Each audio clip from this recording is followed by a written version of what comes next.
ಒಂದು ಕಾಲದಲ್ಲಿ ರಾಷ್ಟ್ರೀಯ ಹೆದ್ದಾರಿಗಳು ಹೊಂಡಗೊಂಡಿ ಬಿದ್ದು ದಿನನಿತ್ಯ ಅಪಘಾತಗಳಾಗ್ತಾ ಇದ್ರೆ ಇದೀಗ ಅವೈಜ್ಞಾನಿಕ ಹೆದ್ದಾರಿ ಕಾಮಗಾರಿಯಿಂದಾಗಿ ಜೀವಹರಣವಾಗ್ತಾ ಇವೆ. ಇದಕ್ಕೆ ಕಡಿವಾಣ ಹಾಕೋದು ಹೇಗೆ ಎನ್ನುವುದೇ ಪೊಲೀಸರಿಗೆ ಸವಾಲಾಗಿದೆ. ಇಂತಹ ಅಪಘಾತ ತಾಣಗಳಲ್ಲೊಂದು ಸುರತ್ಕಲ್ ಸಮೀಪದ ಹೊಸಬೆಟ್ಟು ಜಂಕ್ಷನ್.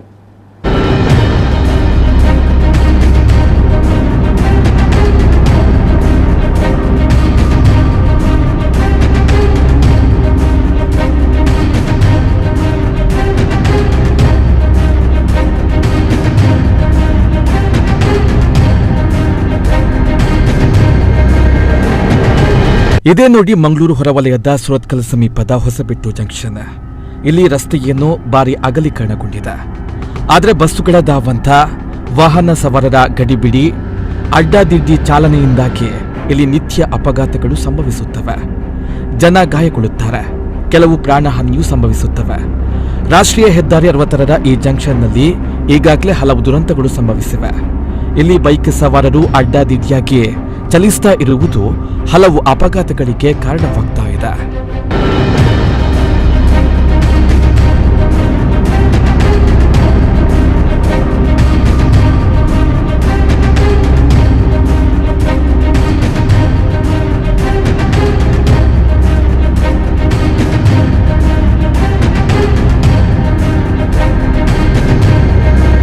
ಎರಡು ದಿನಗಳ ಹಿಂದೆ ಇಲ್ಲಿ ಸಂಭವಿಸಿದಂತಹ ಅಪಘಾತವೊಂದರಲ್ಲಿ ಬೈಕ್ ಸವಾರರು ಕೂದಲೆಳೆಯ ಅಂತರದಲ್ಲಿ ಪ್ರಾಣಾಪಾಯದಿಂದ ಪಾರಾಗಿದ್ದಾರೆ.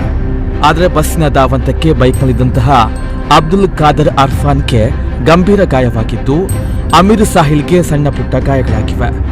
ಬಸ್ಸು ಚಾಲಕನ ವಿರುದ್ಧ ಮಂಗಳೂರು ಉತ್ತರ ಸಂಚಾರಿ ಪೊಲೀಸ್ ಠಾಣೆಯಲ್ಲಿ ಪ್ರಕರಣ ದಾಖಲಾಗಿದೆ. ಇದು ಒಂದು ದಿನದ ಘಟನೆ ಅಲ್ಲ, ಇಲ್ಲಿ ದಿನನಿತ್ಯ ಇಂತಹ ದುರಂತಗಳು ಆಗುತ್ತಲೇ ಇವೆ ಎನ್ನುತ್ತಾರೆ ಇಲ್ಲಿನ ಸ್ಥಳೀಯ ನಿವಾಸಿಗಳು. ಹೊಸಬೆಟ್ಟುವಿನಲ್ಲಿ ಹೊನ್ನಕಟ್ಟೆಯ ಬಳಿ ಬ್ಯಾರಿಕೇಡ್ ಅಳವಡಿಸಿದ್ರೆ ಅಪಘಾತಗಳಿಗೆ ಕಡಿವಾಣ ಹಾಕಬಹುದು ಎನ್ನುತ್ತಾರೆ ಚಾಲಕರು. ಏನಂದ್ರೆ ಇದೆಲ್ಲ ಉಂಟಲ್ಲ, ಎಕ್ಸ್ಪ್ರೆಸ್ ಬಸ್ ಆಗಲಿ, ಸಿಟಿ ಬಸ್ ಆಗಲಿ, ಯಾವ ಬಸ್ ಆಗಿರಲಿ, ಅವ್ರಿಗೆ ಏನಂದ್ರೆ ಕ್ಯಾರ್ ಇರುವುದಿಲ್ಲ. ಅವರು ಹೋಗುವಂಥದ್ದೇ ಫಾಸ್ಟ್. ಮತ್ತೇನಂದ್ರೆ ಅವರು ಉಡುಪಿಯಿಂದ ಬರುವವರು ಕೂಡ ಸುರತ್ಕಲ್ ಬಿಟ್ಟರೆ ಅವ್ರಿಗೆ ಮಂಗಳೂರಿಗೆ ಸ್ಟಾಪ್ ಇರೋದು. ಏನಂದರೆ ಜನ ಅಲ್ಲಿಂದ ಅವರಿಗೆ ಪಿಕಪ್ ಮಾಡುವಂಥ ಯಾವ ಪ್ರಶ್ನೆ ಇರೋದಿಲ್ಲ. ಕೆಲವು ಸಲ ಏನಂದರೆ ಇಲ್ಲಿಂದ ಸುರತ್ಕಲ್ನ ಬಿಟ್ಟರೆ ಅವರು ಹೋಗೋದು ನೋಡಿದರೆ ಆ ಬಸ್ ಎಲ್ಲಿಂದ ಬೀಳ್ತದಂತ ಆಗ್ತದೆ. ಮೊನ್ನೆ ನಾನು ಬಸ್ಸು ಹೋಗುವಾಗ ಹಿಂದಿಂದ ಬಸ್ ಸ್ಟ್ಯಾಂಡ್ ಬಿಟ್ಟು ಸರ್ವಿಸ್ ರೋಡ್ ಮಾಡಿದ ಅಗಲದ ಜಾಗದಲ್ಲಿ ಬಂದು ಎಲ್ಲೆಲ್ಲಿ ಕೊಂಡೋಗ್ತಾರೆ ಅವರು.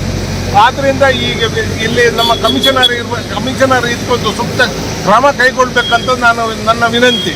ಇಲ್ಲಿ ಏನಂದರೆ ಎರಡು ಕಡೆ ಹೊಸಪೇಟೆಯಲ್ಲಿ ಎರಡು ಕಡೆ ಬ್ಯಾರಿಕೇಡ್ ಹಾಕದಿದ್ರೆ ಏನಂದರೆ ಅವ್ರಿಗೆ ರೈಟ್ ಟರ್ನ್ ಮಾಡಲಿಕ್ಕೆ ಆಗೋದಿಲ್ಲ. ಹೊನ್ನಕಟ್ಟೆ ಕೂಡ ಹಾಗೆ, ಅಲ್ಲೇನಂದರೆ ಬಸ್ ಸ್ಟ್ಯಾಂಡ್ ಇರೋದೇ ಆ ಸಿಗ್ನಲಲ್ಲಿ. ಅವರು ಸ್ವಲ್ಪ ಅದನ್ನು ಮಿನಿಮಮ್ ಒಂದು 50 ಮೀಟರ್ಸ್ ನಾನು ಕಾರ್ಪೊರೇಟರ್ ಹತ್ರ ಕೂಡ ವಿನಂತಿ ಮಾಡಿದ್ದೇನೆ, ಸ್ವಲ್ಪ ಅದಕ್ಕೊಂದು ಬಸ್ ಸ್ಟ್ಯಾಂಡ್ ಮಾಡಿ ಅಲ್ಲಿ ಅದನ್ನು ಮುಂದೆ ತಂದಿಂತ.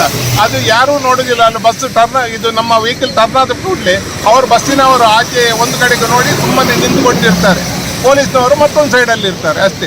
ಆ ಪೊಲೀಸ್ನವರು ಕೂಡ ಒಂದು ಕರೆಕ್ಟ್ ನೋಡ್ಬೇಕಂತ ನನ್ನ ವಿನಂತಿ. ರಾಷ್ಟ್ರೀಯ ಹೆದ್ದಾರಿಯಲ್ಲಿ ಬಸ್ಸುಗಳು ಯಮವೇಗದಲ್ಲಿ ಧಾವಿಸ್ತಾ ಇದ್ದು ಬಸ್ಸು ಚಾಲಕರ ಈ ಧಾವಂತಕ್ಕೆ ಕಡಿವಾಣ ಹಾಕಲೇಬೇಕಾಗಿದೆ. ಇಲ್ಲದೇ ಇದ್ರೆ ಅಮಾಯಕ ಪ್ರಯಾಣಿಕರಿಗೆ, ಪಾದಾಚಾರಿಗಳಿಗೆ ಇಲ್ಲಿ ಉಳಿಗಾಲವಿಲ್ಲ. ಇನ್ನು ಹೆದ್ದಾರಿ ಪ್ರಾಧಿಕಾರದ ಅಧಿಕಾರಿಗಳು ಕೂಡ ಸೂಕ್ತ ಕ್ರಮವನ್ನ ಕೈಗೊಂಡು ಸಾವಿನ ಸರಮಾಲೆಗೆ ಕಡಿವಾಣ ಹಾಕಬೇಕಾಗಿದೆ. ಶಿವಪ್ರಸಾದ್ ಬಳ್ಳಾಚೆ, ನಮ್ಮ ಕುಡ್ಲ ನ್ಯೂಸ್ 24/7 ಮಂಗಳೂರು.